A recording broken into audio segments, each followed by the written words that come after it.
Eh bien, bonsoir à tous. Nous sommes très heureux de vous retrouver pour ce webinaire. Donc, pour ma part, je suis Eric Bonnem, fondateur de Secret Planet, comme vous le savez, basé à Lyon, qui propose des expéditions, des voyages aventure et nature avec nos activités Tamera pour l'aventure et le trek, Expédition Unlimited pour la haute altitude et les expéditions polaires, et Saïga pour les voyages nature en lien avec la préservation de la biodiversité. Donc, depuis le mois de juin, nous sommes partis sur un rythme de nos webconférences, donc tous les 15 jours désormais, quand pendant le confinement, nous étions sur un rythme hebdomadaire. Et donc, dans 15 jours, jeudi, donc 25 juin, à la même heure, nous aurons la chance de nous entretenir avec Cédric Gras. Cédric est un grand voyageur, membre de la Société des explorateurs français, un auteur et un spécialiste de la Russie. Et donc, il nous parlera de sa passion pour cet Extrême-Orient russe qui est finalement assez mal connu et que, pour notre part, on adore. Donc, retenez d'ores et déjà le jeudi 25 juin de 18 à 19 heures pour une conférence passionnante. Mais pour l'heure, nous allons retrouver Bernard Muller, un alpiniste bien connu de la plupart d'entre vous, j'imagine. Alors, nous sommes particulièrement heureux de retrouver Bernard parce que Bernard, c'est plein de choses pour nous. D'abord, ça a été le démarrage des grandes expéditions et la possibilité donc d'emmener des participants triés sur le volet sur des sommets à plus de 8000. Mais c'est également la création de notre école de l'aventure qui propose des stages d'initiation et de perfectionnement à la fois dans les domaines de l'alpinisme évidemment, mais aussi du polaire, du kayak, etc. Voilà, donc Bernard, une pièce maîtresse, si je puis dire, du dispositif Secret Planet depuis de nombreuses années déjà, et donc nous sommes particulièrement heureux de le retrouver. Bonsoir Bernard, comment vas-tu? Bonsoir Eric, bonsoir à vous tous, bonsoir aussi aux amis qui ont déjà participé, qui ont déjà vécu avec moi de belles aventures. Ben écoute, oui, un grand bonjour de Chamonix, et ben je suis à votre disposition. Donc, nous allons passer en fait un entretien que nous avons réalisé il y a quelques jours avec Bernard, histoire de s'assurer qu'on serait stable, encore une fois d'un point de vue technique, et puis de monter quelques images aussi sur cet entretien. C'est un entretien qui dure une petite trentaine de minutes, et à l'issue de cet entretien, eh bien naturellement, nous répondrons, et Bernard en particulier, à toutes les questions que vous vous posez, que je reprendrai. Alors, comme vous le savez, le mieux c'est d'utiliser l'onglet questions, ce qui permet de les voir. Plus facile pour ce travail de synthèse, mais vous pouvez également utiliser vraiment le chat si vous n'avez pas compris où était l'onglet questions. Pour mémoire, il se trouve en haut à votre droite. Voilà, je vous rappelle que pour les prochaines conférences, pour ceux qui ne l'ont pas, c'est le navigateur Chrome qui est le plus adapté pour les suivre. Pour ma part, eh bien, je vous retrouve tout à l'heure.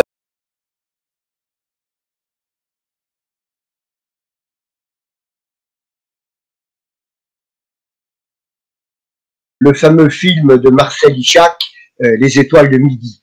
C'était un film en noir et blanc, à la télé noir et blanc à l'époque, et je me souviens, ce film mettait en scène Gaston Rébuffat, Terray, Lachenal, etc. Et quand j'ai vu ça, j'en suis resté bouche bée, je me suis dit, mais c'est ça que j'ai envie de faire. En fait, j'étais dans un cheminement tout à fait classique de jeune adolescent, très tourné vers les études, et brutalement je me suis rendu compte qu'il y avait autre chose, qu'il y avait surtout quelque chose qui me paraissait inaccessible, c'est ce domaine de la montagne, et c'est peut-être précisément parce que cela me paraissait inaccessible que je me suis dit, oui, c'est ça que je veux faire, c'est ça vers lequel je veux aller, en ne sachant pas du tout si j'allais réussir. J'avais une quinzaine d'années, après dire que j'ai démarré tout de suite, non. Mes premiers pas en montagne, mes premiers pas en école d'escalade, je les ai faits l'année de mes 16 ans. Mais entre le moment où j'ai découvert et le moment où j'ai commencé, voilà, il y a eu une période de rêve, hein, comme il y a avant chaque grande action, avant chaque ascension. Et durant cette période de rêve, oui, j'ai commencé par étudier. Je me suis dit, comment peut-on arriver à faire de la montagne? À l'époque, j'habitais à Strasbourg. Faire de la montagne, ça se faisait absolument pas dans ma famille. Il a fallu que je me pose des questions pour savoir de quelle manière je pouvais me diriger vers tout ça. Donc une recherche, les premiers pas, pour moi à l'époque, un peu difficile. Les 2 premières années, ça a été des écoles d'escalade dans les Vosges, ça a été des apprentissages, donc des techniques, aussi bien en rocher qu'en neige, en glace. Ça a été la découverte du ski et des activités de ce style. Ensuite, c'est en 1970, l'année de mes 18 ans, que je suis parti en stop de chez moi avec un de mes camarades d'école et que nous avons filé vers Loisan. Et c'est dans le massif de Loisan que j'ai fait ma première course. Voilà, là ça a été une découverte extraordinaire. Très rapidement, nous avons gravi des classiques de difficultés modestes, mais à chaque course, une course réussie, on tentait une course d'un niveau plus difficile. Lorsqu'elle était réussie, c'était remonter encore un petit peu la barre. En fait, ce qui a été extraordinaire, c'est que j'ai le sentiment d'être parti de tout en bas, et mon grand plaisir, ça a été de gravir les marches, si je puis dire, les unes après les autres, donc de découvrir les choses les unes après les autres. À l'époque, je ne me sentais pas doué, j'avais pas l'impression d'être un bon sportif. Par contre, j'étais un grand travailleur et à chaque fois que je réussissais quelque chose, j'essayais toujours de mettre la barre un petit peu plus haut à l'étape suivante. Alors d'abord, j'ai jamais pensé avoir été doué, et c'est probablement ce qui m'a toujours motivé pour aller plus loin, et c'est peut-être aussi ce qui m'a permis d'être peut-être toujours vivant actuellement. Hein. Je pense que j'ai jamais eu l'impression d'être bon. Et lorsqu'on est dans cet état d'esprit-là, on se remet en question en permanence, on cherche en permanence à s'améliorer, à aller plus loin, etc.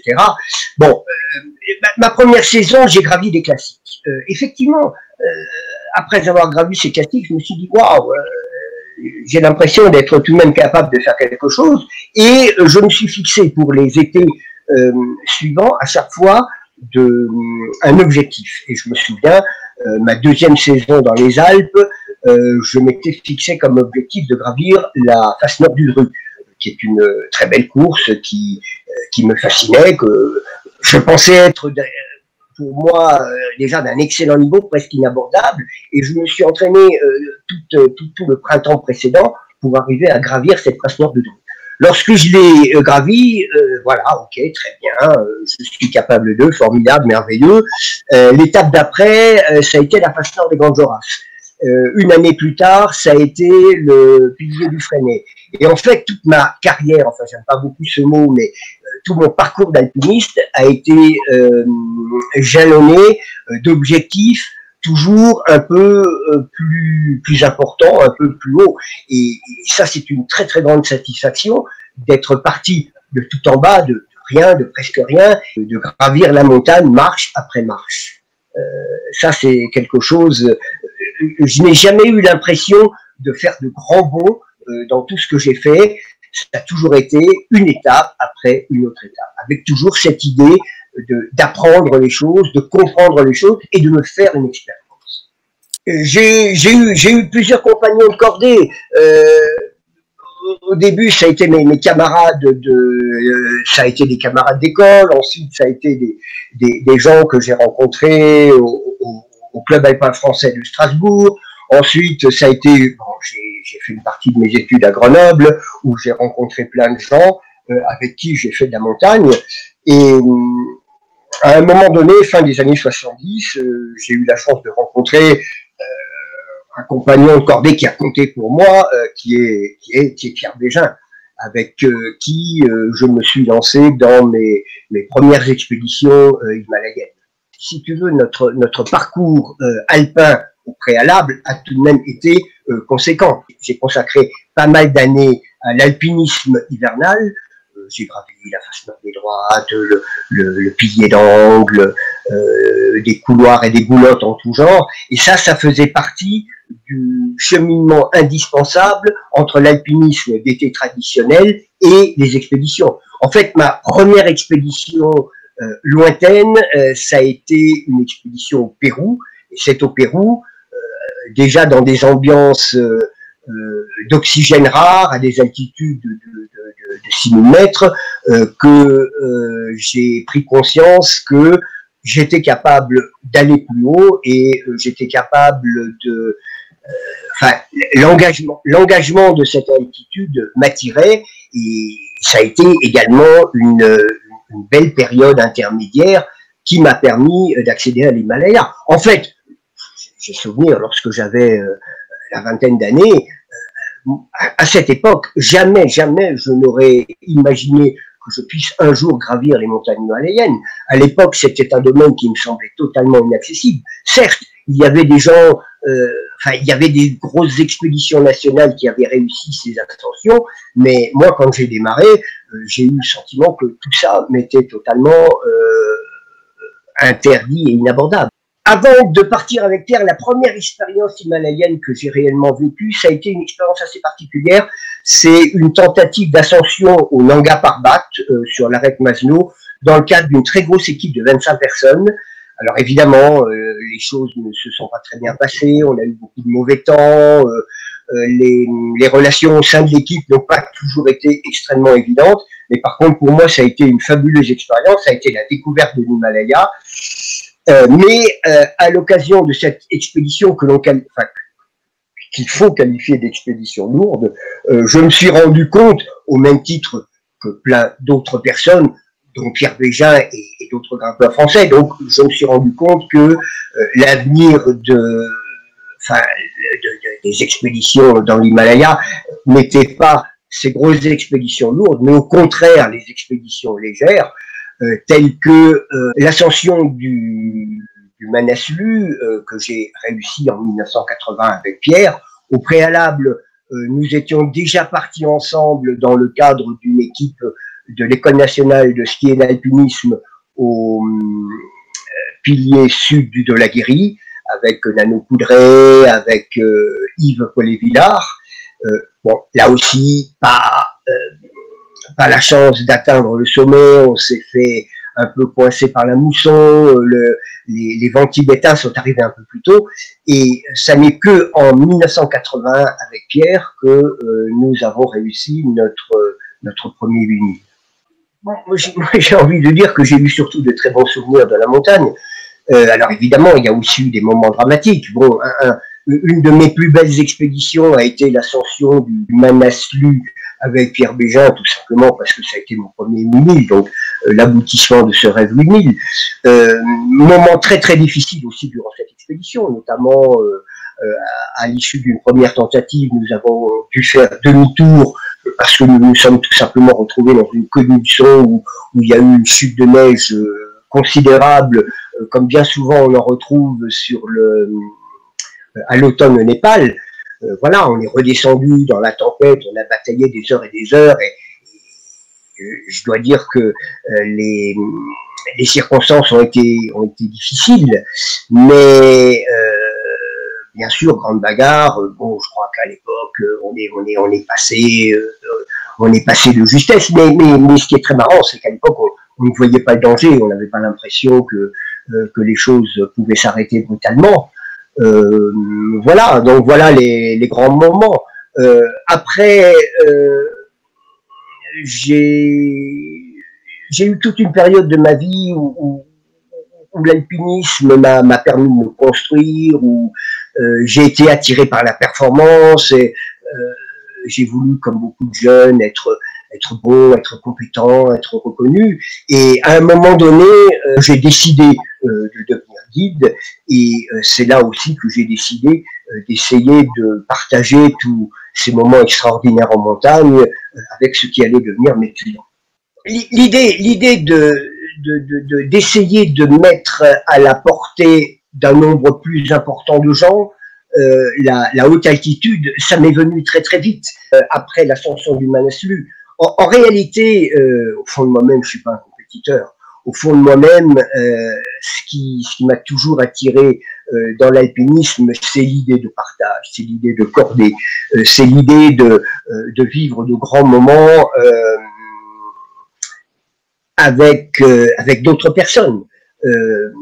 J'ai pratiqué un peu l'alpinisme solitaire et j'en ai tiré beaucoup, mais c'est pas mon truc. Mon truc, c'est les équipes, c'est la relation humaine, c'est le partage, c'est partager une belle ascension.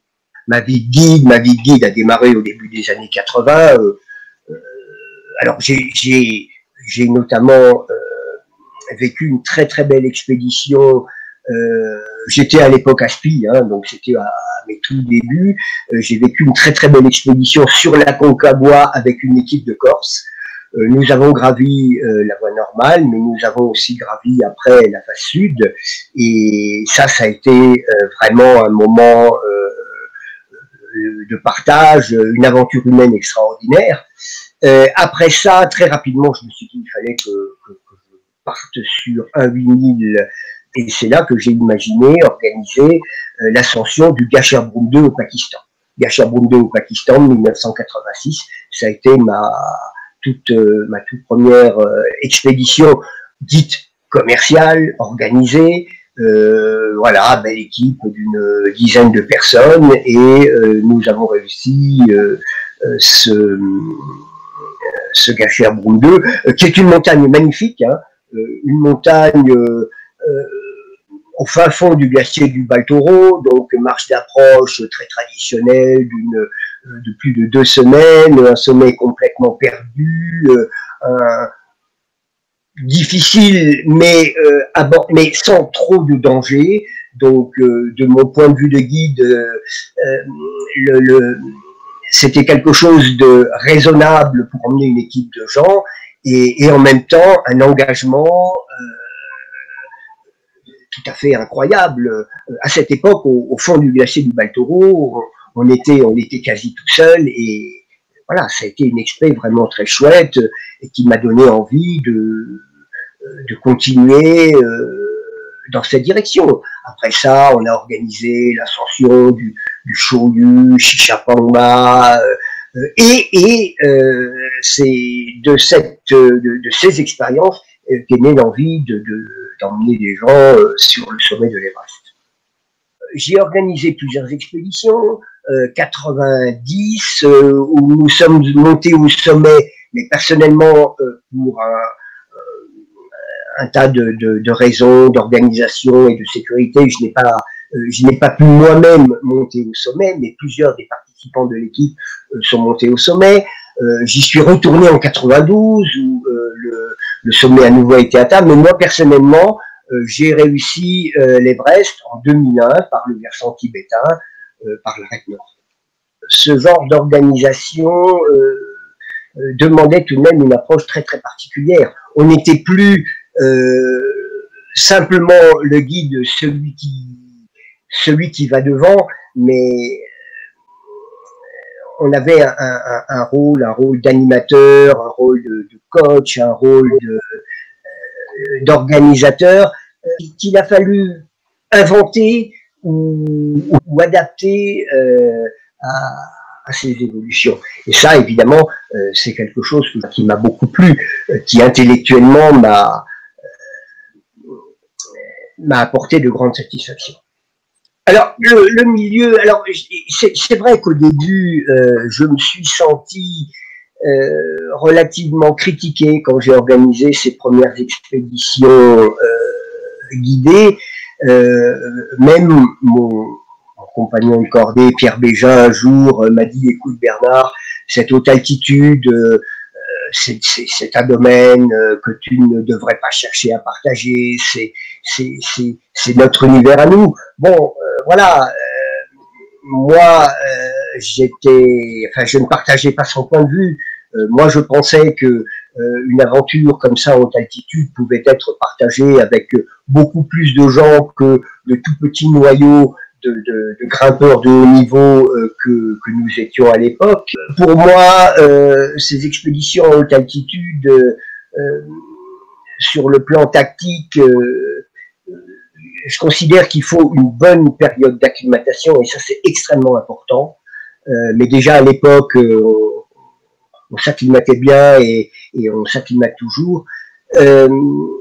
Ce qui a un tout petit peu changé, c'est que au début des expéditions himalayennes, on considérait que l'acclimatation devait être très dynamique, qu'il fallait beaucoup se bouger, qu'il fallait faire des dents de scie extrêmement importants en altitude. Et maintenant, on se rend compte que l'acclimatation est plus efficace lorsqu'on la pratique d'une manière plus statique.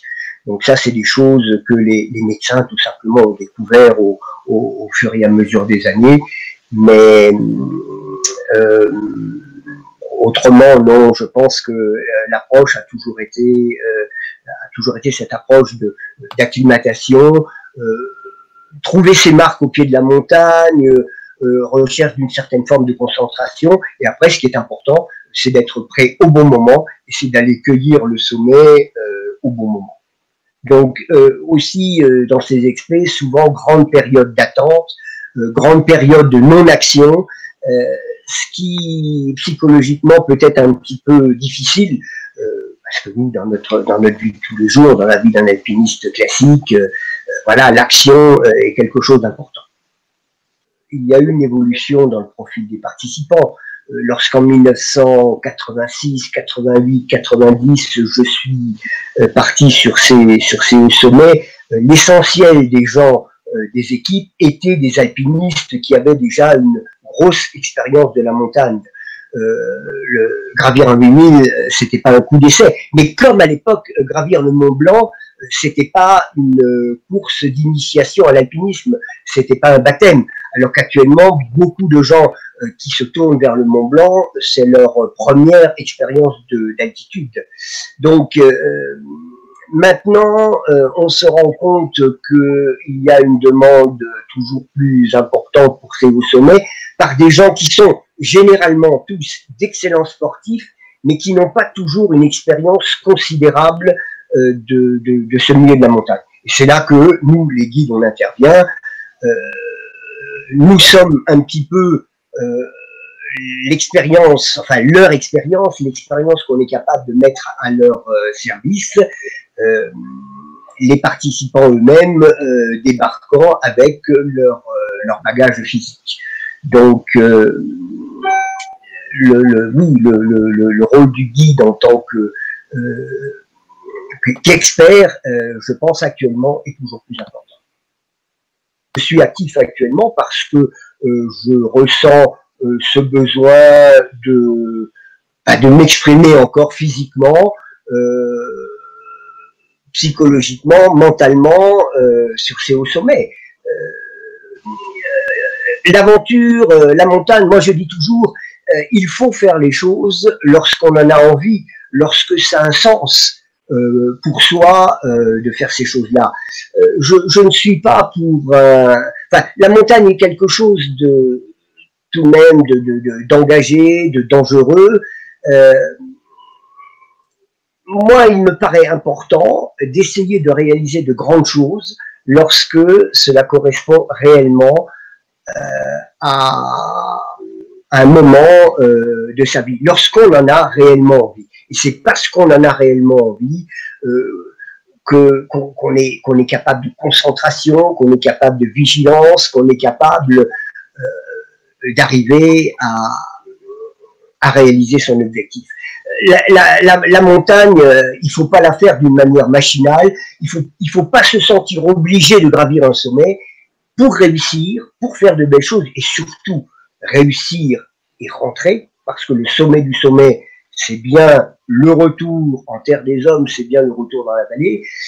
Je crois qu'il faut vraiment en avoir envie et ça demande un engagement important et une concentration importante. Ce concept de l'école de l'aventure, c'est permettre aux gens de comprendre comment les choses fonctionnent pour être autonomes en montagne, mais d'une manière générale, dans ce milieu que l'on appelle le milieu de l'aventure, de la marche, de la randonnée. Pour maîtriser un maximum de situations, il faut acquérir un certain nombre de techniques et un certain nombre d'expériences. Et ça, que j'essaye d'apporter au travers de ce que j'aimerais être une école de l'aventure. Au fond de moi-même, je ne me sens pas guide au sens de celui qui va devant. Moi, je préfère montrer la voie. Moi, je préfère apprendre aux gens les techniques de l'alpinisme, les inciter à développer leur expérience, leur permettre de comprendre comment les choses marchent et voilà, et les former en quelque sorte. Moi, c'est ce qui, c'est créer des gens, enfin, c'est permettre aux gens d'avoir une autonomie et de faire de belles choses en montagne. Alors, bien sûr, je suis ravi de les accompagner, mais je suis aussi ravi de les voir voler de leurs propres ailes, l'envie de remonter là-haut, l'envie de retrouver l'Himalaya. Alors, ça aurait pu être un autre 8000, hein. Je crois qu'il faut rappeler que toute ascension sur un sommet de plus d'1000 est difficile, demande de l'engagement.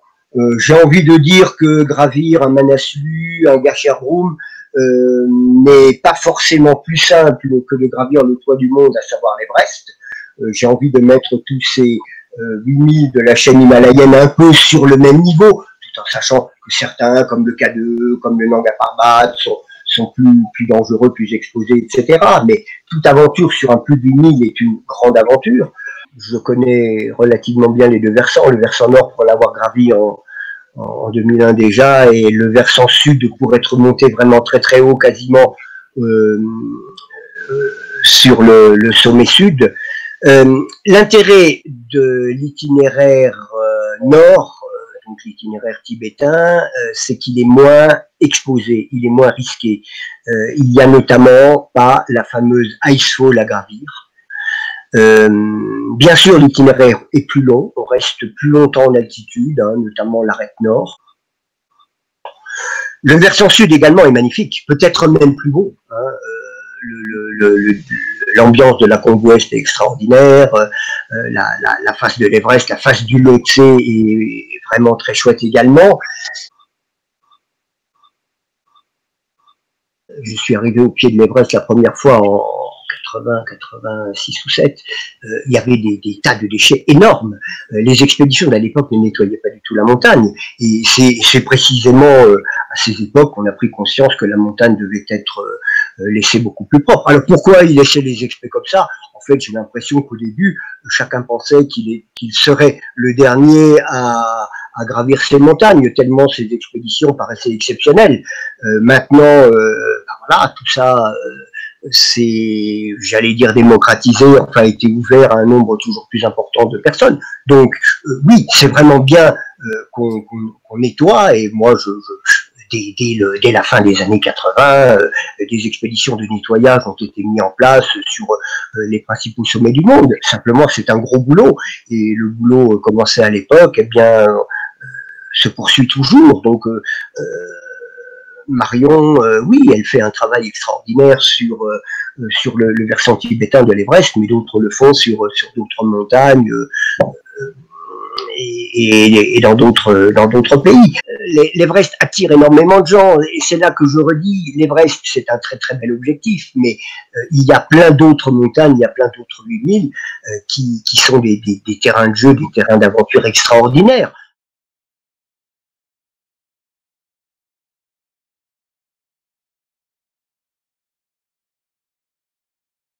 Eh bien voilà. Eh bien, voilà pour ce bon entretien qui, je pense, a intéressé nos participants. On a beaucoup de questions liées à ton parcours, liées à d'autres experts, et puis liées à des questions personnelles. Alors, je vais commencer par le commencement. D'abord, moi, j'ai été frappé. Allez, je pose ma question. Moi, j'ai été frappé par ton parcours finalement qui est incroyablement structuré à l'image des alpinistes bien connus des années 50, 60, 70, Drue, Grande Jorasse, les droites, piliers du Freinet, puis l'Himalaya. Enfin, c'est des parcours qui sont un peu de rêve. Hein. Est-ce que c'est un apprentissage qui est toujours d'actualité aujourd'hui, de ton point de vue? Est-ce que les jeunes alpinistes commencent de la même façon aujourd'hui, ou est-ce que je sais pas, est-ce qu'ils brûlent les étapes ou voilà, est-ce que de ton point de vue c'est toujours un parcours initiatique classique de l'alpinisme français ou européen, quoi? Non, mais j'ai envie de dire que les progressions actuellement sont beaucoup plus rapides, mais tout simplement parce que l'information circule beaucoup plus, parce que il y a eu beaucoup plus de récits, d'expéditions, d'aventures, parce qu'il y a Internet. Je crois qu'actuellement, on est capable d'aller beaucoup plus vite. Nous, à l'époque, il fallait que l'on progresse lentement, parce qu'on n'avait pas les moyens de faire autrement. Et effectivement, je dis, oui, je ne suis pas le seul à avoir eu ce type de parcours, mais je garde une grande satisfaction d'avoir pu découvrir les choses les unes après les autres, de mettre fait mon expérience très lentement. C'est une grande satisfaction. Oui, et à la fois, tu dis que le rite de passage, justement, entre les hivernales, entre l'été, les courses classiques d'été et l'Himalaya, ces courses hivernales, bon, ça semble effectivement être enfin, ça dépend ce que tu vises en Himalaya, mais c'est vrai qu'aujourd'hui, est-ce que beaucoup de participants passent par de l'hivernal, justement, avant d'aller en Himalaya, peut-être sur des sommets techniques, oui. Oui, bien sûr, mais la jeunesse actuelle, enfin, les jeunes performants, ont tous tout de même un parcours relativement important, enfin, font beaucoup de choses avant de partir dans l'Himalaya. Je pense qu'on progresse un petit peu plus vite actuellement grâce à enfin, une information qui circule mieux. Mais oui, c'est indispensable de ne pas brûler les étapes, hein, ça c'est clair. Alors, bon, une question, il y a beaucoup de questions un peu différentes les unes des autres, donc sans essayer de les mettre tout en bloc. Il y a Guy qui nous dit: que pensez-vous des remarques de Christophe Jacquemoul? L'Everest, ça se vend bien parce qu'il n'emmène pas des alpinismes, on y emmène des milliardaires. Et François Marcini qui dit: l'Everest est une marchandise. Bon, ça commence par un sujet un peu polémique. Je laisse répondre Bernard. Oui, mais effectivement, bon, il y a une chose. Enfin, la première fois que j'ai organisé une expédition à l'Everest, les coûts étaient beaucoup moins importants et c'est une expé qui était à la portée, j'allais dire, de bourses beaucoup plus classiques. Donc, effectivement, oui, je regrette que l'Everest soit aussi cher que cela actuellement. Et c'est pour ça que je dis que on peut vivre également de très très belles aventures sur d'autres sommets himalayens qui sont beaucoup plus abordables sur le plan financier. Voilà. C'est vrai que moi je me souviens que oui, début des années 90, on était à peu près à 50 000 francs l'ascension d'Everest, non, c'était de l'ordre de 10 000 euros, quand là maintenant on est du côté de 60-70 000 euros. Donc, exactement, mais l'Everest est victime de son succès. Hein. C'est comme le Mont Blanc. J'allais dire, tout le monde veut aller au sommet du Mont Blanc. Oui, c'est bien, c'est une très belle course. Je suis ravi que les gens réussissent à faire ce sommet, mais je répète, il y a tellement d'autres choses à faire dans le domaine de la montagne, et ma philosophie est plutôt d'inciter les gens à devenir alpinistes plutôt que collectionneurs de points culminants. Mais je ne leur jette pas la pierre. Moi personnellement, j'ai aimé ce parcours qui m'a amené à comprendre la montagne et à devenir alpiniste. Oui, puis bon, je rappelle que malheureusement, enfin c'est vrai pour beaucoup d'objets de désir en fait, donc de consommation, il y a beaucoup de choses qui valaient 1000 en francs il y a 20 ans, qui aujourd'hui valent 1000 en euros, hein, et ça va de l'immobilier au café, voilà. Donc une question concernant évidemment les bouchons de la voie normale. Alors c'est Vincent qui la pose. Bon, moi je donnerai deux éléments de réponse. D'abord c'est la voie normale côté Népal, hein, côté sud. Bon, parce que effectivement en 2019, effectivement il y a à peu près 300-400 permis qui ont été accordés côté sud, hein, de l'Everest. Quand côté nord, qui est la voie que là on a privilégiée pour l'expédition, qui est comment dire, qui est repoussée à l'année prochaine, on est côté nord, donc côté tibétain, et là il y a 150 permis qui sont donnés. Il faut rappeler aussi qu'il y a un effet d'image et un effet d'aubaine, c'est-à-dire les photos qui ont été prises le premier jour d'ascension, quand effectivement tout le monde se précipite sur le sommet. Le deuxième jour, il y a des photos qui ont été prises aussi, et là il n'y avait personne. Bernard, je te laisse peut-être compléter cette réponse sur les bouchons de la voie normale, enfin de la voie népalaise sur les. Oui, c'est vrai, je reconnais. Enfin, le premier jour d'ascension par le versant népalais pose un problème. Donc je crois qu'il faut arriver à choisir des jours un peu différents, d'où l'intérêt de travailler avec un routeur météo. Si votre routeur météo vous dit oui, il y a 3 jours ou 4 jours de beau temps, c'est pas la peine de se précipiter pour tenter de gravir le premier jour. Voilà, c'est l'inconvénient d'une ascension de l'Everest. Encore une fois, sur plein d'autres sommets, vous pouvez parfaitement être seul pour arriver au sommet.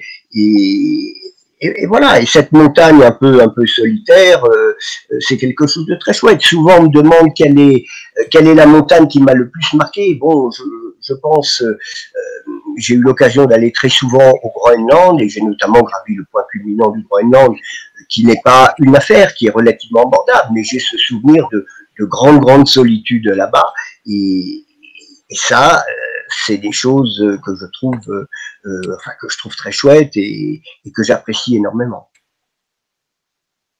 Côté oxygène, avec ou sans ox, bon déjà toi d'abord, quelle a été ta philosophie à titre personnel là-dessus, et puis commercialement? Mais avec ou sans ox, bien sûr, sans oxygène, c'est beaucoup plus difficile tout de même, et je crois qu'il y a un vrai risque. Alors ma philosophie, lorsque je gagne une expédition, c'est tout de même un gros souci pour moi que de voir des gens sans oxygène, parce que j'estime que le risque est extrêmement important. Alors bien sûr, il y a moyen de le minimiser en faisant accompagner la personne qui va tenter son oxygène par un chapat qui va lui porter les bouteilles. Mais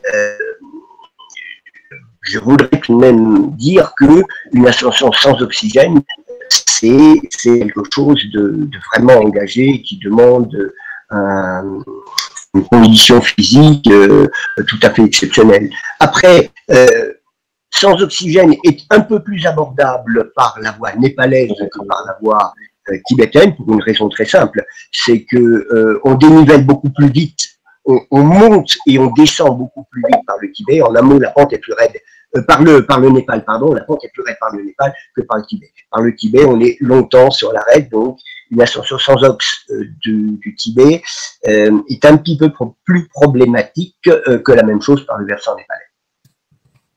On a un petit souci d'image, à un moment donné de son, mais moi je t'entends bien, Bernard. Je ne sais pas ce qu'il y en est pour les participants. Bon, on verra. Bon, en tout cas, moi je t'entends bien. Tu m'entends toujours, Bernard? Moi, je t'entends très bien. Bon, on t'entend parfaitement. Ok. Question d'Hervé. Avez-vous tenté l'ascension de la fameuse face nord de l'Égère et confirmez-vous que c'est l'ascension la plus difficile des Alpes? Ouais, alors oui, effectivement, j'ai gravi l'Égère, la face nord de l'Égère, alors de deux manières. Hein, une fois par la voie classique, qui m'a demandé une ascension de 2 jours, et j'ai également gravi en hiver la Directissime, à l'époque avec le groupe militaire de haute montagne auquel j'appartenais. Alors oui, c'est une face extrêmement difficile. Maintenant, aucune montagne n'est... Enfin, utiliser le mot montagne la plus difficile du monde, face la plus difficile du monde, ça me pose un problème. Toutes les montagnes peuvent être redoutables. Et voilà, la difficulté d'une montagne dépend beaucoup des conditions climatiques et de choses comme ça. Mais oui, l'Everest reste une magnifique ascension. L'Égère reste une magnifique ascension. Et tout de même, c'est tout de même une phase où il y a des risques de chute de pierre importants, d'où l'intérêt. Gravir l'Égère en plein été, c'est délicat. Je pense qu'il faut choisir plutôt le printemps, l'automne ou éventuellement l'hiver pour se balader dans une phase comme ça. Mais à l'époque, hein, en tous les cas, lorsque je l'ai gravi dans ma jeunesse, il était beaucoup plus classique de gravir l'Égère en plein été, et c'est ce qui fait un peu sa réputation de montagne extrêmement dangereuse. Oui, le parcours qu'on a décrit en une vingtaine de minutes de Bernard, évidemment, fait l'impasse sur des dizaines voire des centaines d'ascensions, et visiblement toutes plus mythiques les unes que les autres.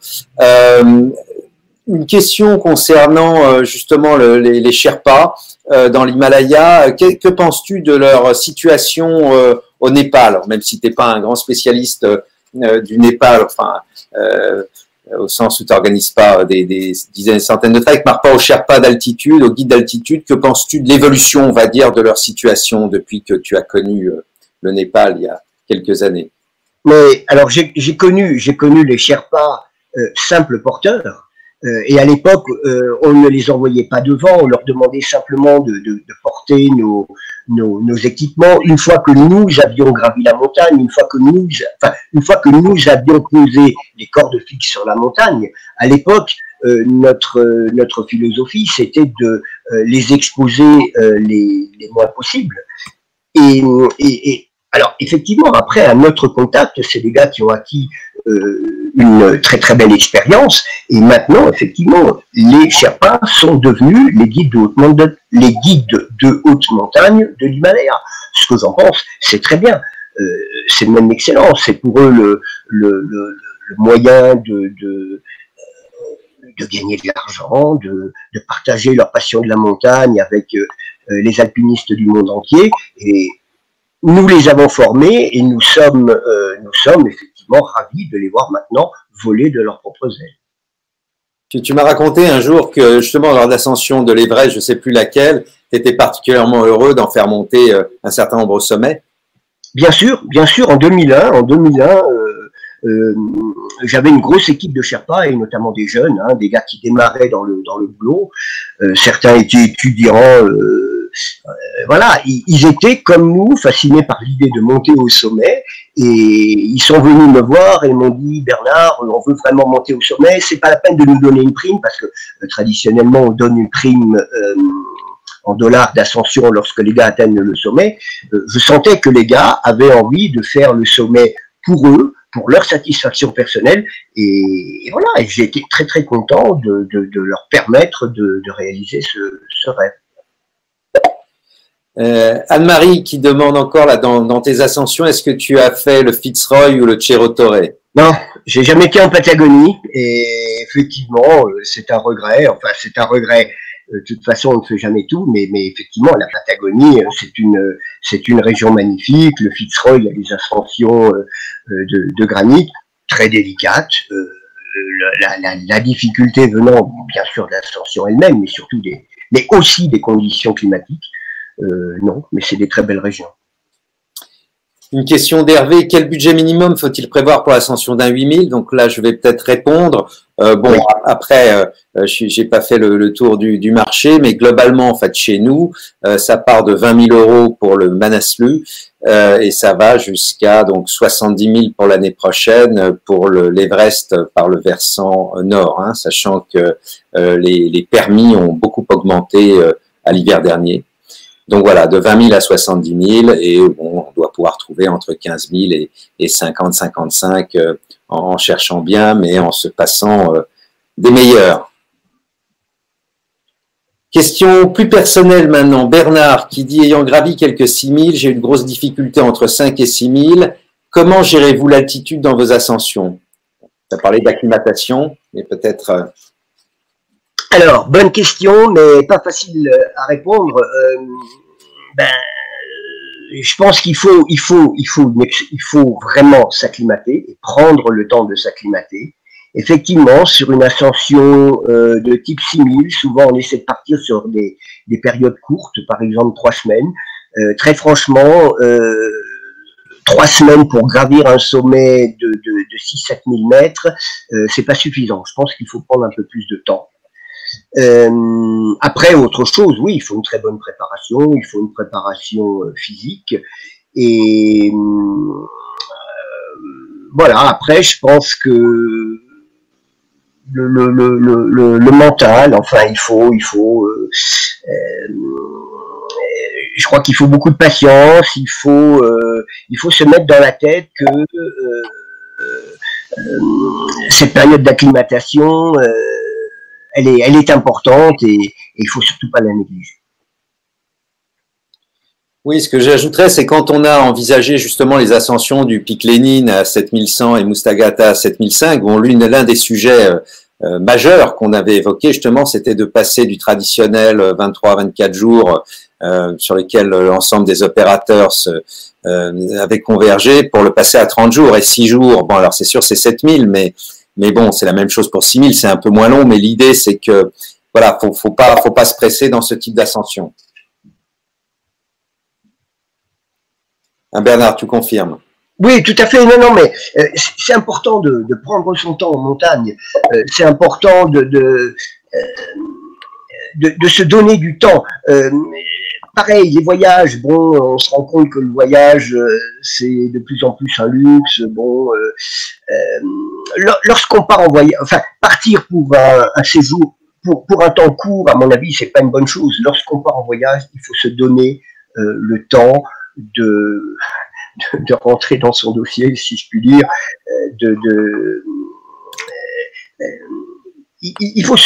en montagne, il faut se donner du temps, mais je crois que c'est vrai pour beaucoup d'autres choses dans la vie. Tout faire dans la précipitation, enfin, ça ne fait plus partie de ma philosophie des choses.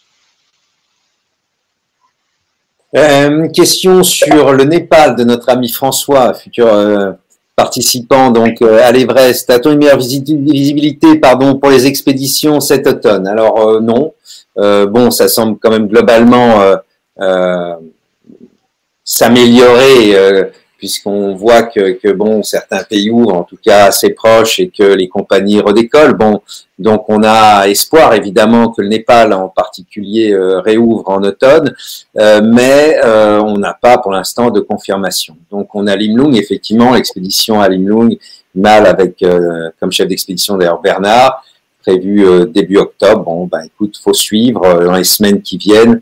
David est sur le pont. Je suis sûr que dès qu'il aura une bonne nouvelle, il reviendra vers nous. David, c'est le chef de secteur Himalaya de Secret Planet. On a des questions sur l'altitude et l'âge. Bonsoir, je suis spéléologue et trekker encore actif à 74 ans. Est-il encore raisonnable de faire un trek entre 5 et 6 000 mètres? J'ai beaucoup de mal à répondre, mais moi j'aurais envie de vous répondre que oui, je pense qu'on peut tout à fait le faire, sous réserve de se préparer, sous réserve de donner du temps, sous réserve d'être à son écoute. Hein. Je pense que l'âge n'est pas un problème majeur on peut faire de très belles choses, même lorsque, enfin, l'âge venant. Oui, et puis bon, moi j'ajouterais que dans le cadre de nos expéditions, on a ce partenariat donc avec l'IFREMONT, qui est un institut de médecine en haute montagne. On a une hotline avec eux pendant les expéditions. Il y a une préparation aussi qui est faite avec eux dans pour nos plus grosses expéditions. Donc moi, ce que je vous conseille, c'est de contacter des médecins aussi spécialistes, de faire des tests d'effort. Ça vous permet de mesurer votre capacité physique. Vous pouvez même les faire en hypoxie, c'est-à-dire avec un pourcentage d'oxygène diminué. Ça vous permet de voir comment vous réagissez à l'altitude. Et puis pour le reste, effectivement, il faut rester en forme. Nous, de notre point de vue, avec la visibilité qu'on a, bon, c'est vrai que la majorité de nos participants ont pas plus de 70 ans, mais il y en a. Et ça se passe souvent très bien, mais effectivement, il faut être bien entraîné régulièrement et puis quand même passer chez le médecin pour faire 2-3 tests et s'assurer qu'on a la caisse qui va bien. Après avoir gravi un 6000 en Bolivie, quelle ascension d'un 7000 abordable pourriez-vous conseiller? Ça, c'est Hervé. Il y a un beau sommet qui n'est pas tout à fait un 7000, c'est la Concagua. Alors c'est peut-être d'une difficulté équivalente au sommet bolivien. Après, les 7000 bien abordables, le Pic Lénine. Le Pic Lénine est une valeur sûre, c'est une belle montagne. Sur 3, mais plutôt 4 semaines, on arrive à faire là-bas une très belle ascension. Tout à fait. Puis Imlung-Himal également, peut-être. Imlung-Himal, oui, tout à fait. Après, il y a le Musnagata qu'on a eu la chance de faire l'automne dernier. Bon, 7005, ascension qui peut se faire à ski, c'est également un très chouette truc, quoi. Bon, question Xavier, toujours cas de santé minimale, je pense qu'on y a répondu vraiment. Faites des tests, tests d'effort en hypoxie, entraînez-vous. Les 7000 sont bien sûr envisageables, donc la limite d'âge, c'est un peu l'âge que vous avez dans votre tête, quoi. Et le corps, il faut vous tester pour vous assurer que tout va bien. Pour terminer, peut-être Bernard avec du développement durable. Et la question qu'on posait d'ailleurs, c'est vrai que on évoque à la fin de ton entretien donc les déchets. C'est vrai que sur l'Everest, donc on travaille avec l'organisation de Marion, Chénion Dupuis, qui du coup nous fait profiter de tout son savoir-faire en matière de collecte de déchets en haute altitude. L'expédition que tu as menée avec succès, puisqu'on a eu quand même 8 participants, je crois, au sommet donc du Mustagata, qui est cette montagne en Chine. À l'ouest de la Chine, donc qui fait 7500 mètres et qui est un bon entraînement en général, un bon test justement sans oxygène bien sûr, donc sans apport supplémentaire d'oxygène pour l'Everest notamment. Donc et là lors de cette ascension, on avait une équipe qui a d'ailleurs été à l'initiative de l'expédition qui était là pour nettoyer la montagne entre le camp de base et les camps d'altitude. La question d'André, si on parle beaucoup de changement climatique, c'est clair. Quel est ton ressenti sur ces sommets? Est-ce que sur les 20 dernières années, tu as vu des choses? Alors j'imagine dans les Alpes, oui, c'est clair, le recul des glaciers. Ouais, c'est quoi globalement ton ressenti et en quoi ça change l'approche de la montagne? Alors oui, bon, effectivement, moi j'ai connu des montagnes qui étaient parfaitement dégueulasses, des tas de poubelles au camp de base de l'Everest, mais également dans les Alpes. Également, il y a 30-40 ans, on redescendait pas ces poubelles, on balançait les poubelles autour des refuges, dans des endroits qui étaient vaguement prévus pour ça. Bon, ce que je dis un peu dans l'interview, je crois qu'à l'époque, on avait le sentiment que, enfin bon, c'est un peu une boutade, mais qu'on était les derniers à venir dans ces coins-là. Je crois que maintenant, il faut penser laisser ces coins aussi propres que ce que l'on souhaiterait trouver. Donc, il faut trouver les moyens déjà de descendre ses propres déchets et ensuite de redescendre les déchets des expéditions préalables. Tout ça, c'est du gros boulot, mais je crois qu'il faut se prendre en charge, il faut le faire. C'est aussi aux autorités locales, c'est aussi au pays d'accueil d'organiser ce nettoyage des montagnes. Alors c'est à faire dans l'Himalaya, mais c'est également à faire chez nous. Donc oui, indispensable. Bernard, merci. On arrive au bout de notre entretien. Je vais te laisser peut-être le mot pour la fin. Moi, je veux juste dire qu'effectivement, bon, l'Himalaya, on espère pouvoir y retourner cet automne. N'oubliez pas que même si c'est pas notre force, la France et l'Europe, on a des choses très fortes en France et en Europe, et notamment dans le cadre de l'école de l'aventure, nos stages d'alpinisme en particulier, encadrés par Bernard. Donc, on a des Monts Blancs également qui suivent des stages 3 jours. Donc, juillet, août, septembre, des opportunités, je crois 3 de mémoire, justement, de rester dans le bain et de s'entraîner avec Bernard. Bernard, un mot pour conclure? Écoutez, déjà un grand merci d'avoir passé ce moment avec moi et effectivement, il y a des choses fantastiques à faire en montagne, qu'elles soient dans l'Himalaya ou qu'elles soient dans les Alpes. Et surtout, n'oubliez pas d'essayer d'apprendre, d'essayer de comprendre et de vous faire une belle expérience sur toutes ces montagnes qui, moi, personnellement, m'ont énormément apporté. Merci mille fois Bernard, bonsoir à toi, bonsoir à tous et rendez-vous dans 15 jours ou avant, vous pouvez toujours nous appeler évidemment à l'agence. À bientôt, au revoir.